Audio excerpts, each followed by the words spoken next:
అందరికీ నమస్కారం. నేను మీ వినూతా కోట.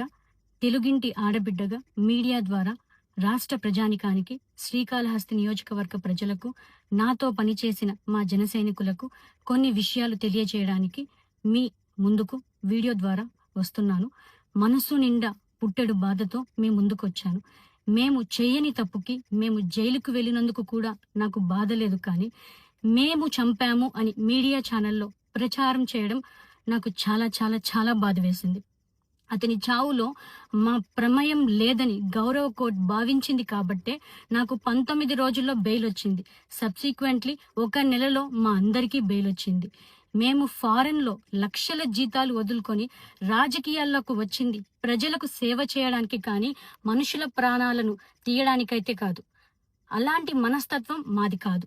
ఈ కేసులో మాకు ఎలాంటి సంబంధం లేదని గౌరవ కోర్టులో మేము నిరూపించుకొని క్లీన్ చీట్తో తప్పకుండా ఈ కేసు నుండి బయటకు వస్తాం.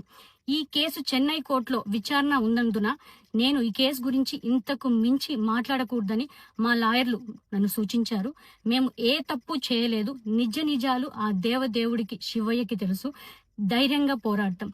నేను జనసేన పార్టీ అధినేత శ్రీ పవన్ కళ్యాణ్ గారిని కలవడానికి ట్రై చేస్తున్నాను కాబట్టి ఇన్ని రోజులు మీడియా ముందుకు రాలేదు. మేము ప్రస్తుతం చెన్నైలో ఉన్నాము. త్వరలో నా పైన జరిగిన కుట్రకు సంబంధించిన వీడియోలతో, ఆధారాలతో మీడియా ముందుకు వస్తానని తెలియజేస్తున్నాను. న్యాయం ఎప్పటికైనా గెలుస్తుంది. ఖచ్చితంగా న్యాయం వైపు ప్రతి ఒక్కరు నిలబడతారని భావిస్తున్నాను. సత్యమేవ జయతే. జై హింద్. మీ వినూతా కోట.